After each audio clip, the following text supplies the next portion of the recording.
بسم اللہ الرحمن الرحیم۔ عورتیں آبادی کا آدھا حصہ ہوتی ہیں، اس لیے اسلام سماج کے اصلاح کے لیے، سدھار کے لیے عورتوں کو بہت زیادہ اہمیت دیتا ہے اور مختلف میدانوں میں ان کو خدمات تفویض کرتا ہے کہ تمہارے ذمہ یہ ہے۔ خاص طور پر نسلوں کے تعلیم و تربیت کے تعلق سے عورتوں کی بہت بڑی ذمہ داری ہے اور ان کو مستقل اسلام نے ڈیوٹی دی ہے بچوں کی تعلیم و تربیت کے لیے۔ ایک بات آتی ہے کہ عورتیں مسجدوں سے کٹی ہوئی ہیں، تو اس تعلق سے یہ بات جان لیں کہ نماز کے سلسلے میں اللہ کے نبی صلی اللہ علیہ وسلم نے فرمایا کہ عورتوں کی نماز ان کے گھروں میں زیادہ افضل ہے اور گھروں میں بالکل اندر زیادہ ثواب کا باعث ہے، تو جہاں زیادہ ثواب ملے گا ان کو وہاں نماز پڑھنا چاہیے۔ لیکن مسجدوں میں آنے کے تعلق سے آپ صلی اللہ علیہ وسلم نے ارشاد فرمایا کہ عورتوں کو مسجدوں میں آنے سے نہ روکو۔ تو عورتیں مسجد میں آ سکتی ہیں اور ان کو نہیں روکنا چاہیے، لیکن نماز کا جہاں تک تعلق ہے ان کو اپنے گھروں میں پڑھنی چاہیے، نماز کے لیے مسجد میں ان کو نہیں آنا چاہیے۔ البتہ جو مسجدوں میں خطبات و بیانات ہوتے ہیں، یہ خطبات و بیانات عورتوں کو سننا چاہیے۔ رسول اللہ صلی اللہ علیہ وسلم خطبہ سننے کے لیے عورتوں کو بلاتے تھے، حتیٰ کہ عیدین کے خطبوں میں جو عورتیں مسجد میں نہیں آ سکتی ہیں، ناپاک ہیں، ان کو بھی بلاتے تھے اور ایک کنارے الگ بیٹھنے کے لیے ان کا انتظام فرمایا کرتے تھے خطبات سننے کے لیے۔ ہماری عورتیں مسجدوں میں ہونے والے خطبات کو نہیں سنتی ہیں، ان بیانات کو نہیں سنتی ہیں، اور ہمارے مرد حضرات سنتے ہیں، بچپن سے سنتے ہیں، جوانی بڑھاپے تک سنتے رہتے ہیں۔ اس کا نتیجہ یہ ہوتا ہے کہ ہمارے مرد حضرات دین پر عمل کرنا چاہتے ہیں اور زندگی کے بہت سے معاملوں کو شریعت کے مطابق کرنا چاہتے ہیں۔ خاص طور پر شادی بیاہ کی جو تقریبات ہوتی ہیں ان کو سنت کے مطابق ادا کرنا چاہتے ہیں۔ ہمارے نوجوان چاہتے ہیں کہ ہم جہیز نہ لیں، بارات لے کر کے نہ جائیں، ڈی جے گھروں میں نہ بجائیں۔ جہیز لڑکی کے ذمے نہیں ہے، لڑکی والوں کے ذمے نہیں ہے۔ گھر کا انتظام کرنا، پلنگ، برتن، گرہستی کے سامان، یہ سب لڑکے کے ذمے ہے، لیکن جہیز کے نام سے لڑکی والوں کے یہاں سے لڑکے والے لے کر کے آتے ہیں۔ لڑکا چاہتا کہ یہ چیز ہم نہ لیں۔ اسی طرح سے بارات جا کر کے لڑکی والوں کے یہاں کھانا، یہ ظلم کا کھانا ہے۔ تو لڑکا یہ چاہتا ہے کہ ہم یہ ظلم کا کھانا نہ کھائیں۔ ولیمہ کرنا لڑکے کے ذمے ہے، ہمارے گھر پہ ولیمہ ہو اور اپنے گھر کے لوگوں کو کھانا کھلائیں۔ ڈی جے نہ بجیں لڑکا چاہتا ہے، لیکن نہ ڈی جے رکتے ہیں، نہ بارات کے ساتھ ظلم کا کھانا رکتا ہے، نہ جہیز کا سلسلہ رکتا ہے۔ کون ہے جو اس طرح کی رسومات کو طاقت دیتا ہے؟ یہ ہمارے گھر کی عورتیں ہوتی ہیں۔ جتنی رسومات ہوتی ہیں عام طور پر عورتوں کی ناسمجھی کی وجہ سے یہ رسومات زندہ ہیں۔ اب ایک ہی گھر میں لڑکا مرد حضرات چاہتے ہیں کہ شریعت کے مطابق شادیاں ہوں، اسی گھر میں لڑکے کی بہن، لڑکے کی ماں یہ چاہتی کہ جہیز بھی لیں، بارات بھی جائیں، گھر میں ڈی جے بھی بجیں۔ یہ دو طرح کی سوچ کیوں پیدا ہو گئی؟ دو طرح کی سوچ اس لیے پیدا ہوئی کہ مرد حضرات جمعہ کے خطبوں کو سنتے ہیں، بیانات کو سنتے ہیں، دین کی باتیں سنتے ہیں، اور عورتوں کے کان میں دین کی بات نہیں پڑتی ہے۔ جو سماج میں رسوم و رواج چل رہے ہوتے ہیں وہی ان کے دماغ میں گھومتے ہیں اور اسی سوچ کے مطابق وہ رسومات کو زندہ رکھتی ہیں۔ یہ کئی سالوں سے میں بولتا رہا، میں نے اپنی کتاب میں بھی لکھا، ضخیم کتاب ہمارے دلی سے چھپی ہوئی ہے، موٹی کتاب ہے، کہ عورتوں کو مسجد میں خطبہ سننے کے لیے آنے کا انتظام ہونا چاہیے۔ اگر مسجد میں نہ ہو تو آس پاس کے مکانوں میں ان کو بیٹھ کر کے جمعہ کے بیانات اور عید کے بیانات سننے کا انتظام ہونا چاہیے۔ یہ پہلی بار یہاں ایسا ماشاءاللہ انتظام ہوا کہ عورتیں مسجد میں بیان سننے کے لیے آئی ہیں. بہت ہی مبارک بادی کی مستحق ہیں یہ عورتیں، اور جن لوگوں نے یہ انتظام کیا وہ لوگ بھی بہت مبارک بادی کے مستحق ہیں. اب عورتیں اپنی ذمہ داری محسوس کریں. جب تک عورتوں کے اندر اصلاح اور سدھار نہیں ہوگی اس وقت تک سماج نہیں سدھر سکتا ہے. ہر موقع پر، ہر اہم ٹرننگ پوائنٹ پر عورتیں اسلام میں کھڑی نظر آئیں گی. اللہ کے نبی صلی اللہ علیہ وسلم پر پہلی وحی نازل ہوئی، آپ بے چین ہو گئے تو آپ کی مدد کے لیے مکہ سے بے شمار لوگ کھڑے ہو سکتے تھے، بے شمار لوگوں کی مدد آپ طلب فرما سکتے تھے، لیکن اللہ نے تکوینی نظام کے تحت کسی مرد کو مددگار نہیں کھڑا کیا، بلکہ سب سے پہلے آپ کی زوجہ حضرت خدیجہ رضی اللہ تعالی عنہ کو اللہ نے کھڑا کیا، اور حضرت خدیجہ نے پورا اطمینان دلایا. اور خدیجہ بولنے کے لیے بیوی تھی، لیکن حقیقت یہ ہے کہ بہت ہی بااثر خاتون تھی. ورلڈ ٹریڈ آرگنائزیشن WTO کی ممبر تھی، جو کاروباری مرکز تھا ان کا، اس کی ممبر تھی. پوری طاقت کے ساتھ آپ کے ساتھ کھڑی ہو گئی اور آپ کی نصرت کیا، اپنی دولت کے سمندر کو آپ کے قدموں میں نچھاور کر دیا. پھر جب خون بہانے کی ضرورت پڑی تو سب سے پہلے حضرت سمیہ رضی اللہ تعالی عنہ کا اسلام کے لیے روئے زمین پر خون بہا. اسی طرح سے قدم قدم پر اہم موقعوں پر عورتوں کی قربانیاں اور مجاہدے ہم کو ملتے ہیں، یہ بتانے کے لیے کہ سماج کی اصلاح کے لیے، کسی بھی مومنٹ کو آگے بڑھانے کے لیے، تحریک کو آگے بڑھانے کے لیے عورتیں بہت اہم ہوتی ہیں. اگر ہم ان کو سماج مومنٹ سے کاٹ دیں تو کوئی تحریک، کوئی مومنٹ اور کوئی اصلاحی کوشش کامیاب نہیں ہو سکتی ہے. اسی لیے جمعہ کے خطبات و بیانات سے عورتوں کو جوڑنے کے لیے رسول اللہ صلی اللہ علیہ وسلم نے انتظام فرمایا. ہم لوگوں سے اس سلسلے میں کوتاہی ہو رہی ہے، سستی ہو رہی ہے کہ ہماری عورتیں ان بیانات کو نہیں سن پاتی ہیں. جو مسجدوں میں منبر پر بیٹھ کر کے جس انداز کی بات ہوتی ہے، جس ہاؤ بھاؤ جذبات ولولے کے ساتھ گفتگو ہوتی ہے، دوسرے مقام پر اس انداز کی بات نہیں ہو سکتی ہے.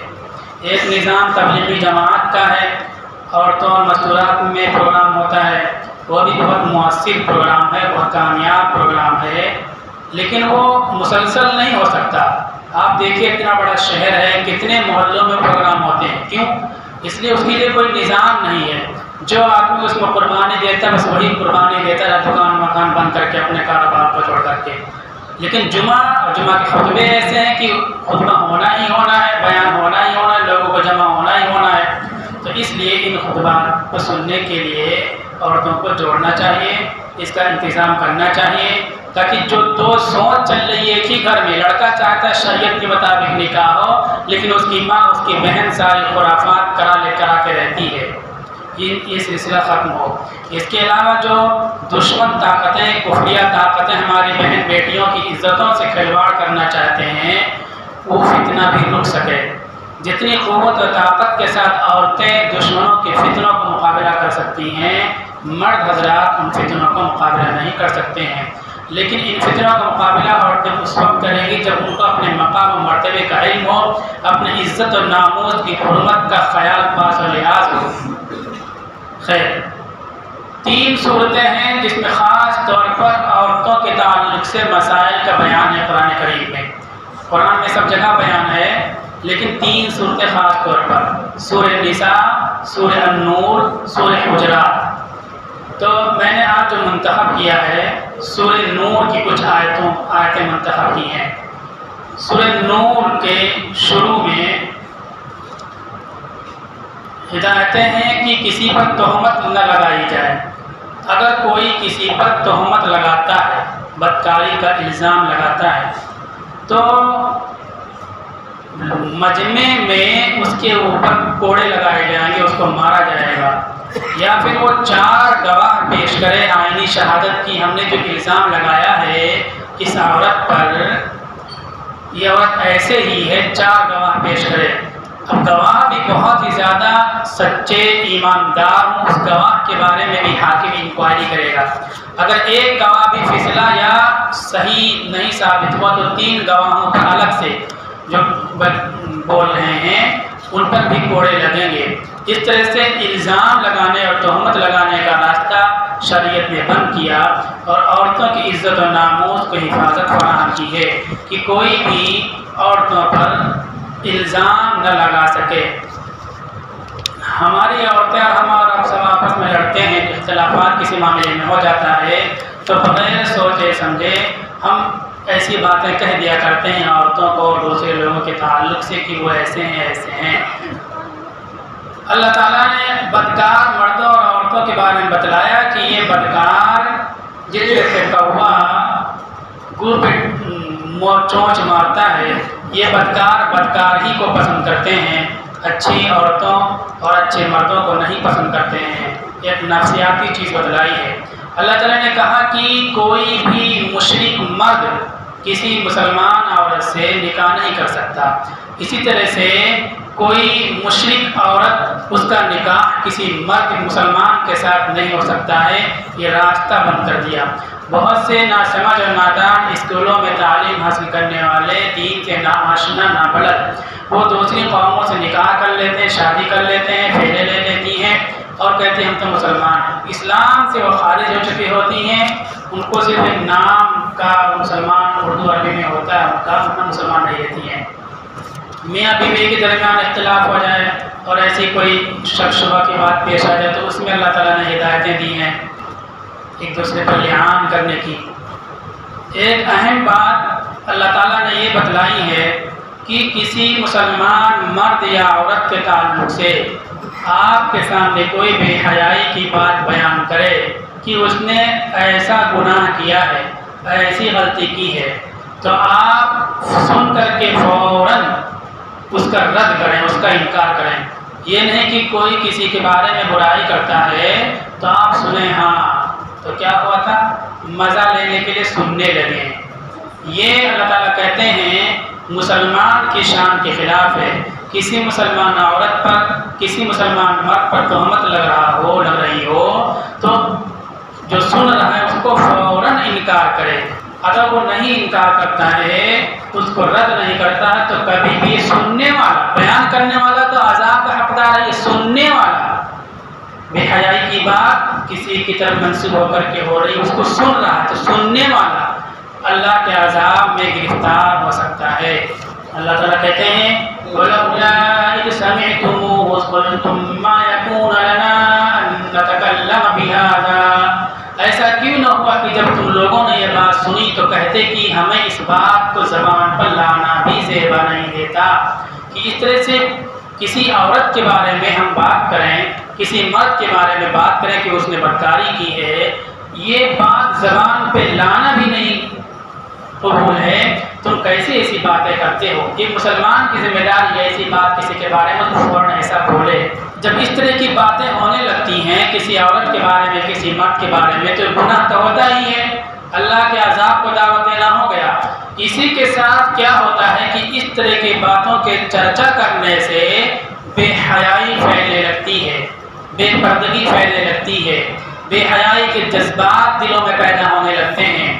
اس لیے جب اس قسم کی کوئی بات کرے تو اس کا مطلب یہ ہے کہ وہ بے حیائی کو پھیلانے کا گناہ کر رہا ہے۔ بے حیائی کی باتوں کو پھیلانا ایک تو گناہ نہیں ہے، دنیا میں اور آخرت میں دونوں جگہ اللہ کے عذاب کو بلانا اور اللہ کے عذاب کو دعوت دینا ہے۔ بے حیائی کی بات کو پھیلانا، اللہ تعالیٰ کہتے ہیں ان الذين يحبون ان تشيع الفاحشة في الذين آمنوا، یقیناً وہ لوگ جو چاہتے ہیں کہ ایمان والوں میں بدکاری کا چرچا ہو، لهم عذاب علیم فی الدنیا والآخرہ، یقیناً ان کے لیے دنیا میں بھی اور آخرت میں بھی دردناک عذاب ہے۔ انسان معصیت کرے گا، گناہ کرے گا تو اس گناہ کے نتیجے میں اگر اس نے دنیا میں توبہ نہیں کی تو آخرت میں پکی بات ہے کہ عذاب ہوگا۔ لیکن یہ بے حیائی کی بات کو پھیلانا، اس کا چرچا کرنا مسلمانوں کے درمیان، اللہ تعالیٰ کہتے ہیں لَهُمْ عَذَابٌ عَلِيمٌ کے لیے دردناک عذاب ہے فی دنیا، اس دنیا کے اندر، والآخرہ اور آخرت میں تو بعد میں عذاب ہوگا۔ دنیا کا لفظ اللہ تعالیٰ نے پہلے ذکر کیا اور آخرت کو بعد میں۔ کسی پر تہمت لگی، اس بات کا چرچا کریں گے تو یہ بے حیائی پھیلانے کا ذریعہ بن جائے گا۔ عام طور پر جب اختلافات ہونے، جھگڑے ہوتے ہیں تو اس طرح سے باتیں ہوتی ہیں، تو اب اس طرح سے ہمارے سماج میں باتوں کا چلن نہیں ہے۔ لیکن دوسرا راستہ اس وقت ایک طرح سمجھو کہ ایک تھانہ کھل گیا ہے، جس طرح سے کوئی نہر، اس کی باندھ توڑ دی جائے، کھود دی جائے تو پانی تیزی سے بہنے لگتا ہے۔ اس وقت بے حیائی پھیلنے کا ایک ذریعہ موبائل بن چکا ہے۔ موبائل کے ذریعے سے بھی بے حیائی پھیلتی ہے اور پھیلائی بھی جاتی ہے۔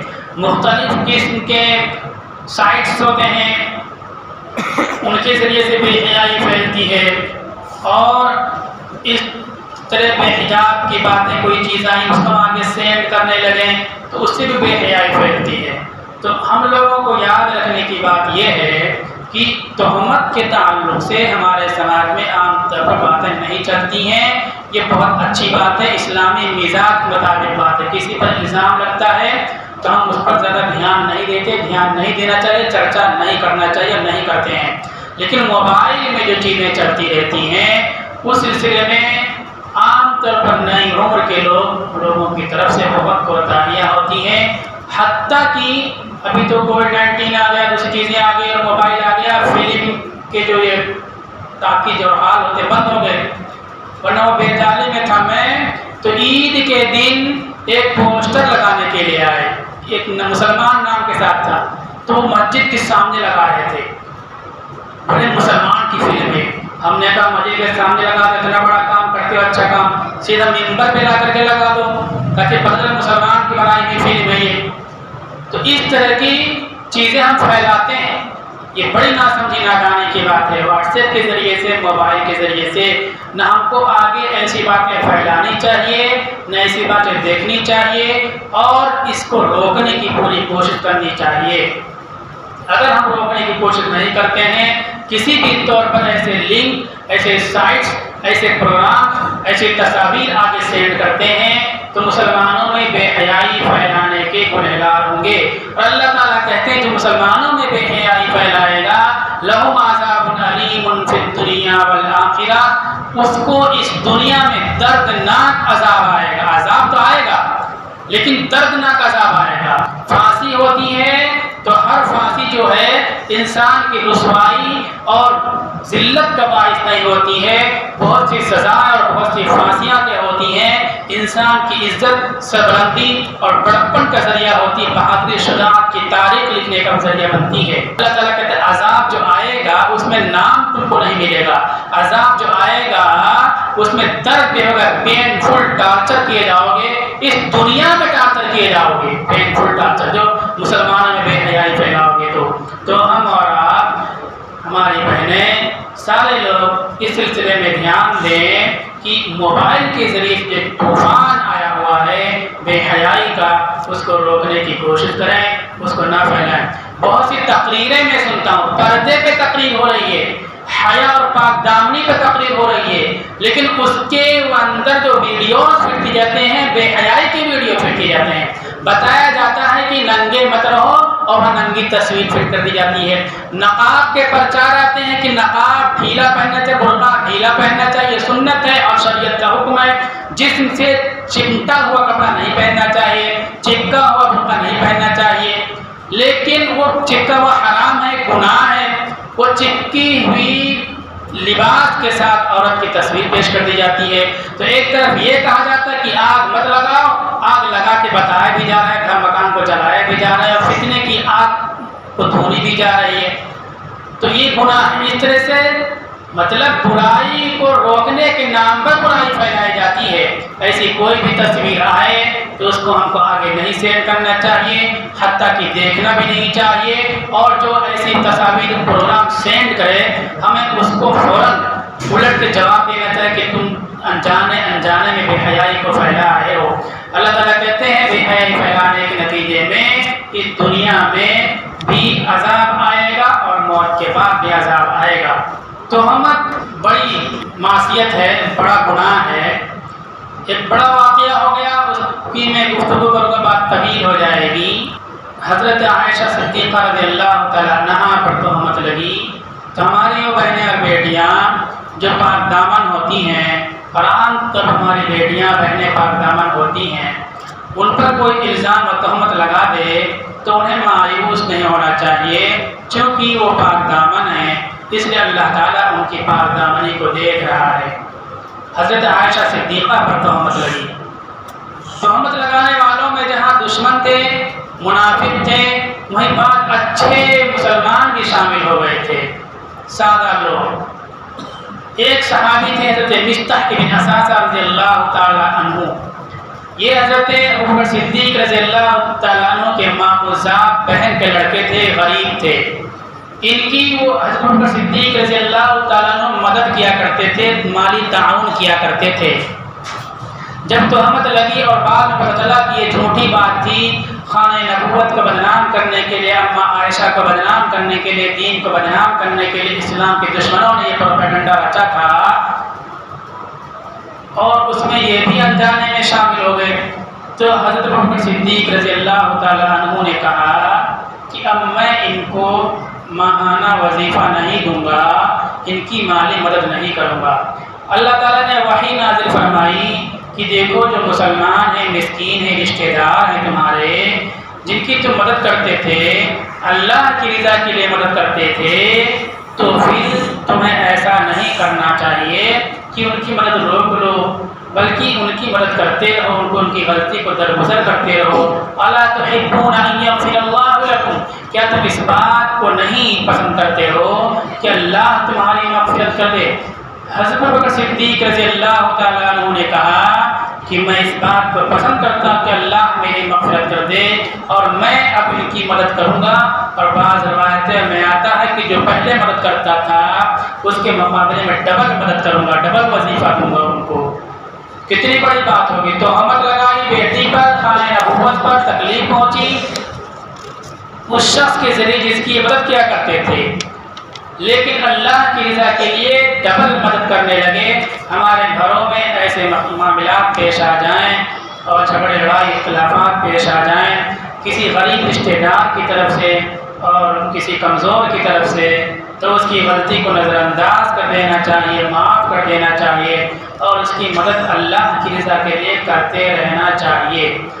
یہاں تک جو باتیں میں نے پیش کی یہ قرآن کریم کی آیتیں تھیں، سرسری طور پر ان کو ہم نے پیش کی، چونکہ اگر اس میں ہم بات کریں گے تو بات بہت طویل ہو جائے گی۔